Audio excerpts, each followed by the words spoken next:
ত্রিপুরা চর্ম শিল্প সমিতির 11তম রাজ্য সম্মেলন অনুষ্ঠিত হয় রবিবার। রাজধানীর মেলান মাঠস্থিত ভানু স্মৃতি ভবনে অনুষ্ঠিত হয় এই সম্মেলন।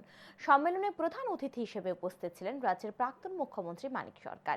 এদিনের সম্মেলনে সমগ্র রাজ্য থেকে সংগঠনের সদস্যরা প্রতিনিধি হিসেবে অংশগ্রহণ করে।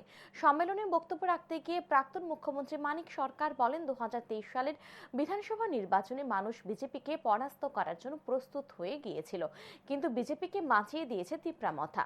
রাজ্য সরকার ও এডিসি প্রশাসনের মধ্যে বর্তমানে লুটের প্রতিযোগিতা চলছে। কে কার আগে রাতারাতি ফুলে ফেপে উঠতে পারে তার প্রতিযোগিতা চলছে। এই পরিস্থিতি মেনে নেওয়া যায় না। মানিক সরকার এদিন চর্ম শিল্পীদের পুরনো জুতো সেলাই বন্ধ করে দেওয়ার আহ্বান জানান।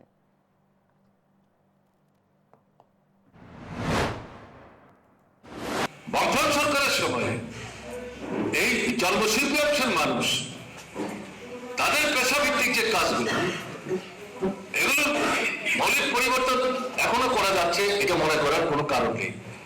কিন্তু এগুলোকে ভিত্তি করে বেঁচে পড়তে থাকার প্রশ্নের সুযোগগুলি পাচ্ছিল সরকারের বদান্যতায়, বামফ্রন্ট সরকারের, এগুলো এরা করছে না। এগুলো একটা একটা করে তুলে আগামী দিনে কিন্তু এই সম্মেলন আলোচনার মধ্য দিয়ে আপনাদের সরকারের উপর চাপ সৃষ্টি করতে হবে।